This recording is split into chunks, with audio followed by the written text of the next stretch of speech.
Kalian merasa kehilangan dengan orang ini nggak? Iya, aku kehilangan kali loh. Nggak lah, udah lama nggak nampak. Kukira udah ditelan buaya dia. Nggak taunya kemarin nongol di LC. Inilah salah satu orang Indonesia yang ngomongnya nggak pernah positif. Negatif terus. Pesimis. Nggak pernah melihat masa depan itu yang cerah-cerah. Suram terus. IKN akan mangkrak. Pemerintah ke depannya akan bobrok. Penegakan hukum yang juga semakin lama semakin hancur.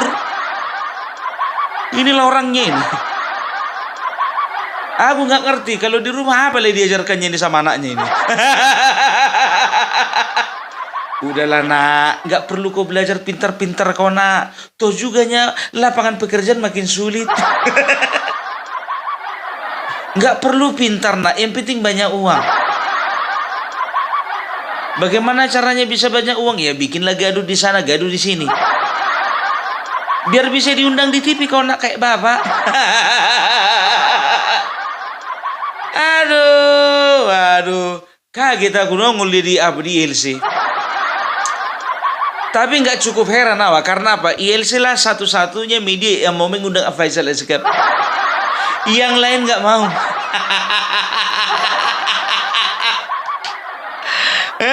Biasa itu. Kalau misalnya ILC, golongan-golongan inilah yang biasa diundang. Faisal Asgaf, Rocky Gerung, setelah itu Said Didu dan lain-lain sebagainya. Kalau misalnya sebelah sana lagi yang rakyat bersuara ya.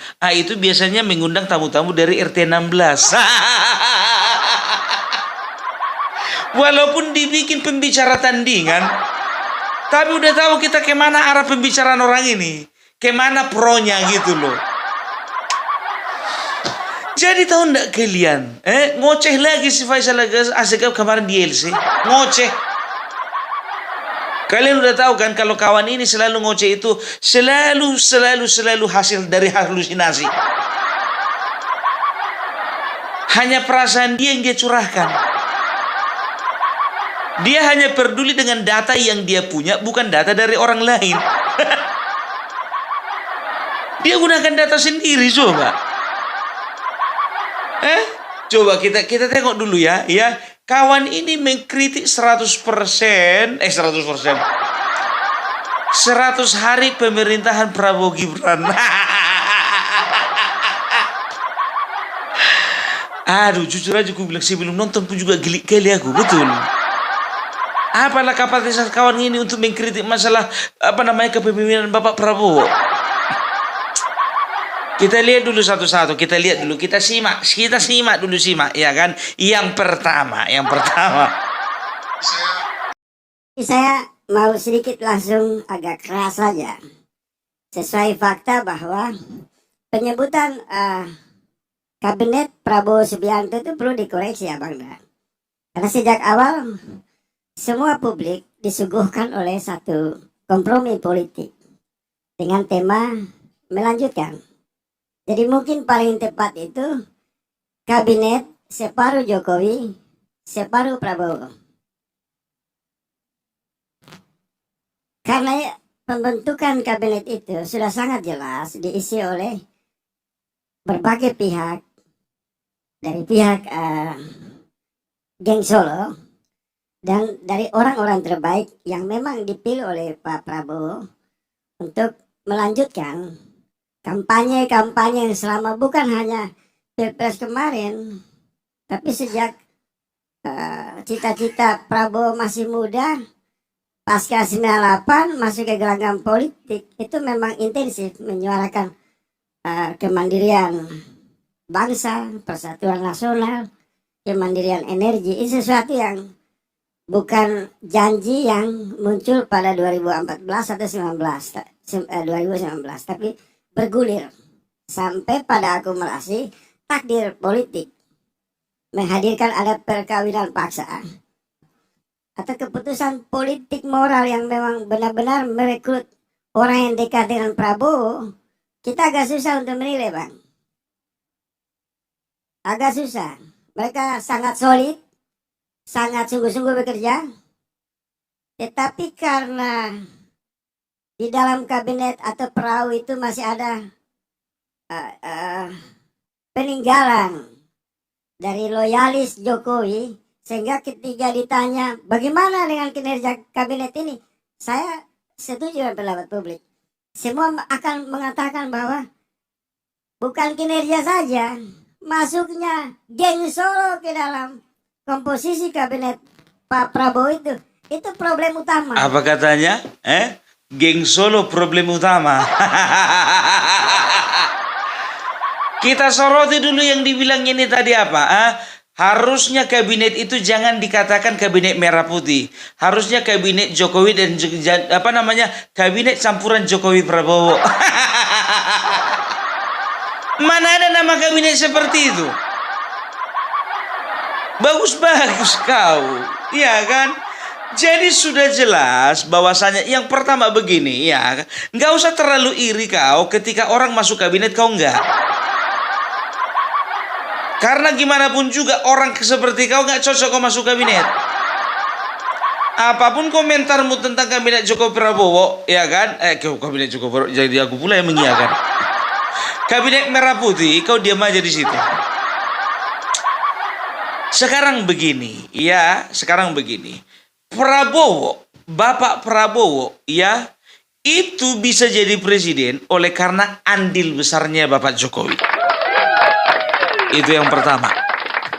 Baru yang kedua, ya, adanya orang-orang Jokowi di dalam kabinetnya Prabowo, itu bukan orang Jokowi. Tapi itu adalah orang-orang yang memiliki kemampuan yang dianggap masih diperlukan di kabinet Bapak Prabowo, yang direkrut Prabowo, ya, berdasarkan dengan pengalaman dan kemampuan.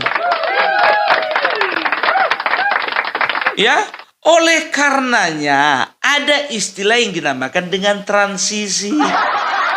Makanya ketika Bapak Jokowi di akhir-akhir periodenya, ya, maka dia memasukkan orang-orang dan dia mengganti orang-orang di beberapa kementerian dengan orang-orang yang dianggap Bapak Prabowo memang betul-betul cocok untuk menduduki posisi sebagai menteri di kementerian-kementerian tersebut.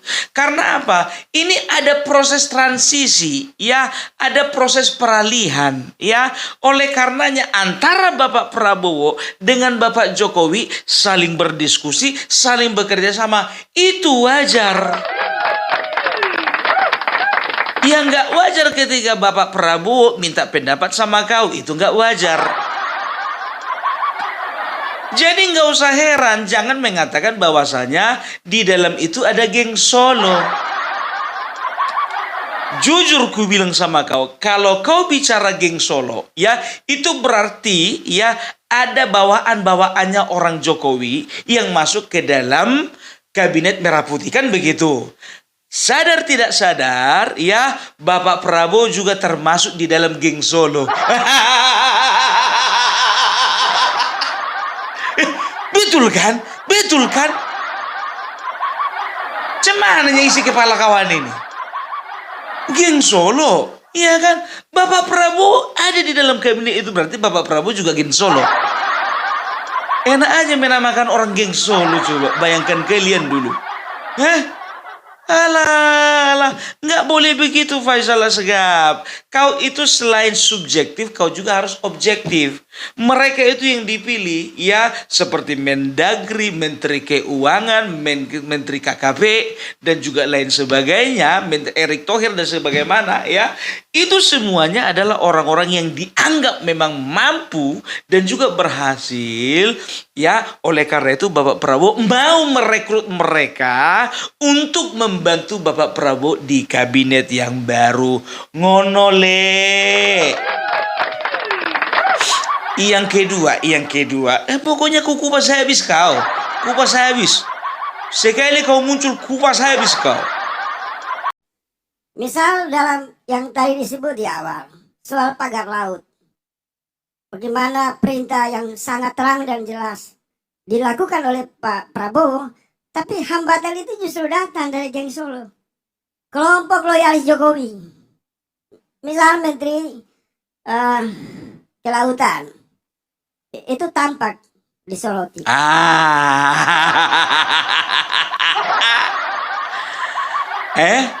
Apa katanya tadi? Ketika Bapak Prabowo memerintahkan untuk mencabut pagar lautan, maka halangan datang dari geng Solo itu sendiri. Geng Solo itu adalah salah satunya Menteri KKP. Bapak Wahyu Sakti itu bukan geng Solo. Dia bukan orang PDIP. Dia bukan orang dekat Jokowi. Dia itu adalah orang PAN. Posisinya dalam Partai Amanat Nasional sebagai wakil ketua umum. Tanya, namanya Bapak Wahyu Sakti Trenggono. Kalau bicara pakai data kalapa, nggak pernah bicara pakai data ini. Kau searching dulu, ya kan? Oh, Menteri KKP ini 2 periode memang. Tapi ini dari mana ini ya? Oh, ternyata PAN. Kemarin begitu juga kau membahas masalah IKN, datamu semua ngawur. Sekarang masalah Menteri KKP saja pun salah dia. Geng Solo. Geng Solo? Udah jelas-jelas itu. Ku bilang sama kau ya. PAN adalah salah satu partai yang mulai dari dulu sampai sekarang 2014, 2019, 2024 mendukung Bapak Prabowo. Salah besar kalau kau bilang itu geng Solo. Salah besar. Itu asli orang Bapak Prabowo. Geng Solo. Wakitum itu wakitum. Makanya kau kalau punya partai itu bergaul sama kalau ketua umum yang lain. Jangan kau monggok di rumah. Tahu arti monggok? Cicing wae. Meneng wae.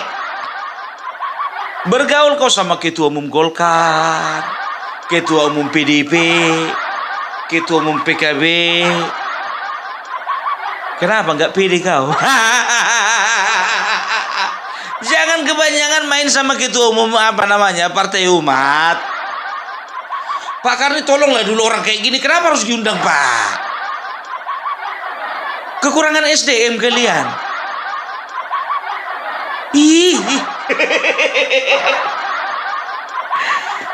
Aduh, salah data lagi. Tengok lagi ya. Mana dia? Itu baru 2 loh, masih 2. Tapi kalau sekarang ini agak susah. Dicemari, dikotori, distorsi. Kata kabinet itu terdiri dari 2 kata yang saling berhadapan-hadapan, walaupun terlihat senyap, tapi tampak jelas saling berbenturan antara Pak Prabowo di satu sisi dengan sahabat-sahabat kami yang mungkin punya semangat reformasi, kawan-kawan yang profesional itu berdiri di sana sungguh-sungguh ingin menjalankan cita-cita, misi, keinginan, ketulusan Prabowo Subianto. Tapi lagi-lagi hambatannya, saya kembali lagi, datang dari kubu Pak Jokowi, geng Solo. Ini satu realitas politik yang tidak bisa dinafikan. Apa dia bilang tadi? Di sebelah sana ada Bapak Prabowo dengan menteri-menterinya, sahabat-sahabat kami. Di satu sisi ada Bapak Jokowi dan juga geng Solo pengikutnya. Pede kali kau sahabat kami kau bilang.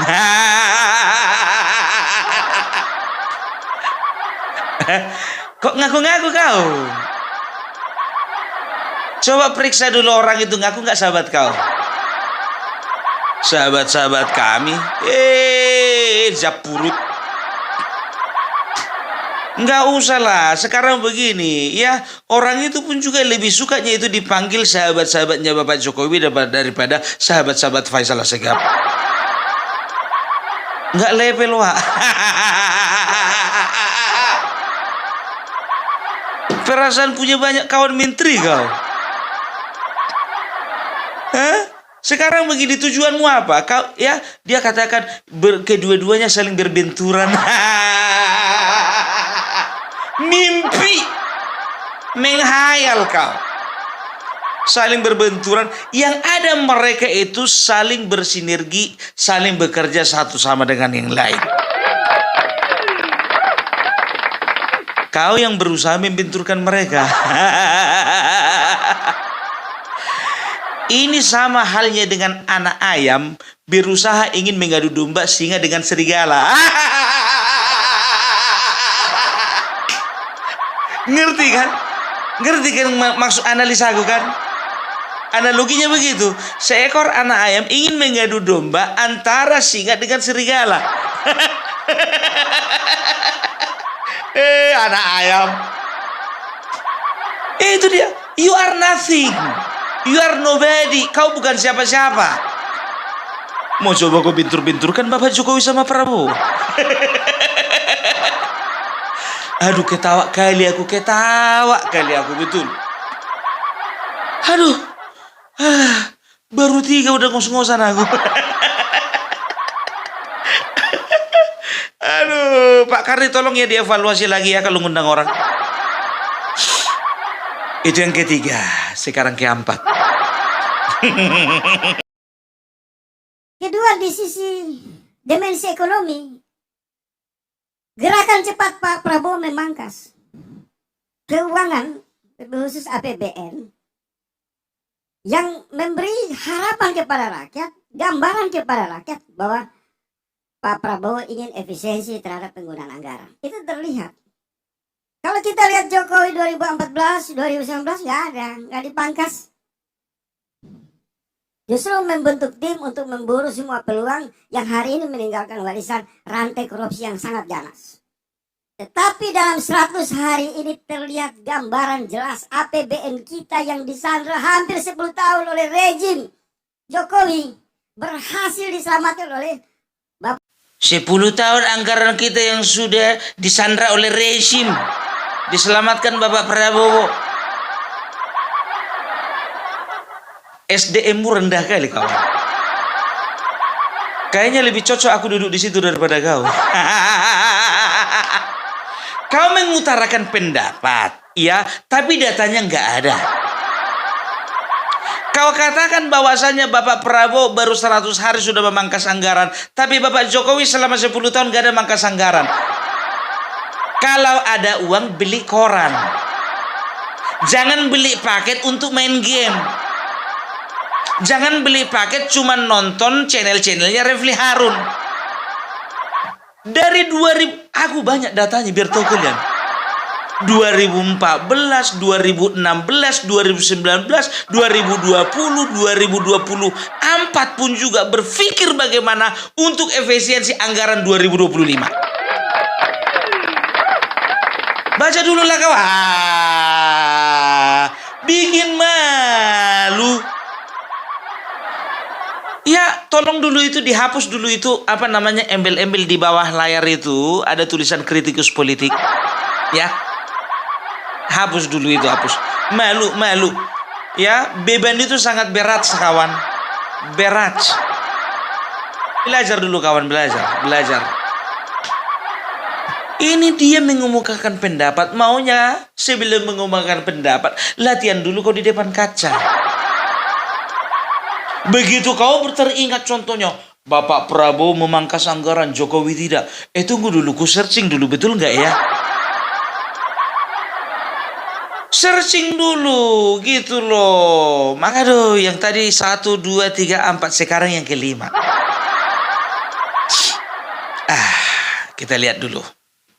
Pak Karni, dengan survei di 80% mengatakan kepuasan publik terhadap Prabowo Subianto, itu harus diberikan spidol, garis besarnya, ketegasannya, itu kepada Bapak Prabowo Subianto, bukan kepada rekan-rekan kabinet. Dan lebih khusus tidak dialamatkan kepada Gibran. Karena kalau merujuk kepada hasil survei Tempo, nilai Gibran itu cuma mendapat 3 poin dari angka 10. Jadi saya mendukung persepsi survei dukungan moral rakyat yang mengatakan sangat puas. Bukan 80%, belum 100% kepada Prabowo Subianto. Tetapi untuk pembantu-pembantunya, kita tunggu 3 bulan ke depan. Berapa bulan ke depan? 3 bulan ke depan. Ngapain kau tunggu-tunggu? Apa dibilangnya? Survei ini cocok untuk Bapak Prabowo. Kau punya otak? Bisa Bapak Prabowo berjalan sendiri? Waktu Bapak Prabowo pergi ke luar negeri, yang menghandle di dalam negeri siapa? Itu wakil presiden. Program makan gratis siapa? Bisa Bapak Prabowo kerja sendiri. Ada koordinasi antara satu kementerian dengan kementerian lain. Lapet.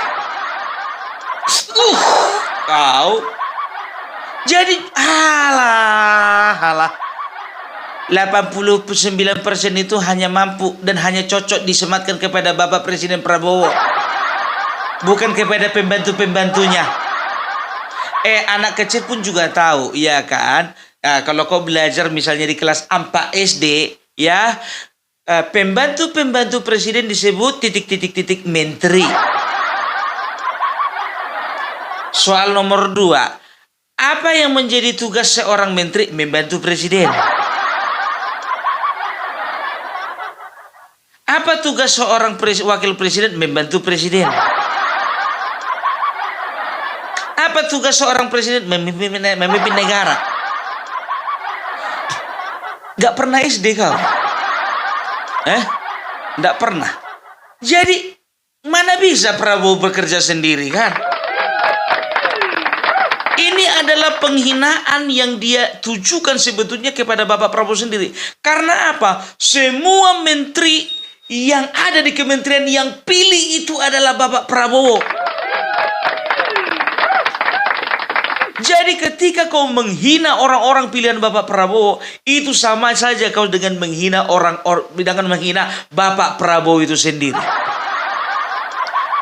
Yang memilih wakil presiden itu siapa untuk mendampingi beliau? Bapak Prabowo.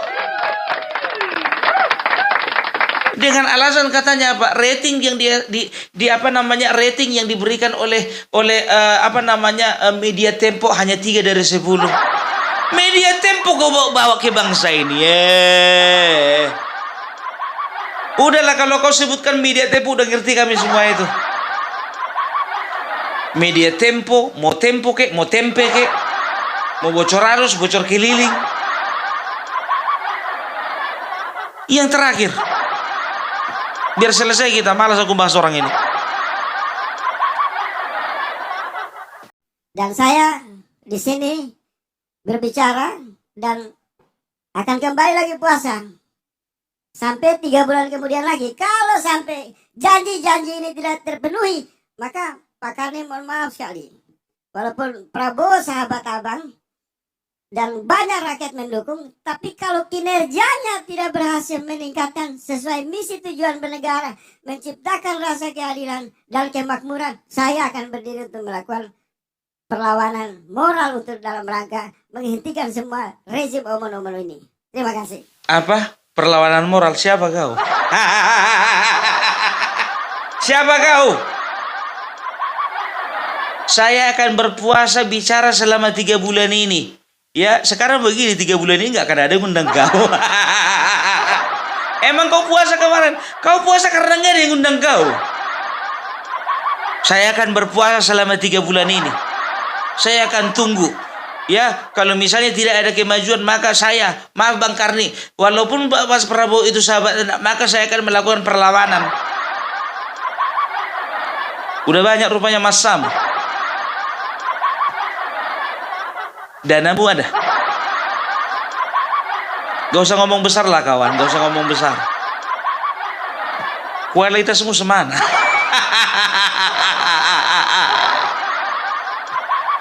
Sedangkan partai PDIP yang sudah termasuk berat dan juga besar, sekarang lagi cari hati sama Prabowo.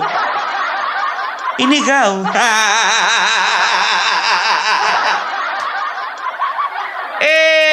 Faisal. Kukira lu udah tobat kau nggak nongol kau di TV. Rupanya nggak ada yang ngundang kau. Pura-pura lah dibilang kau puasa berbicara 3 bulan ini. Puasa kau mau berbicara 3 bulan ini karena bakalan nggak ada yang ngundang kau. Apa yang kau bicarakan semua nggak ada yang betul. Dari 10, 11 yang nggak benar. Bayangkan. Dari 10, 11 yang hoax. 10, 11 yang hoax. Satu lagi dari mana itu?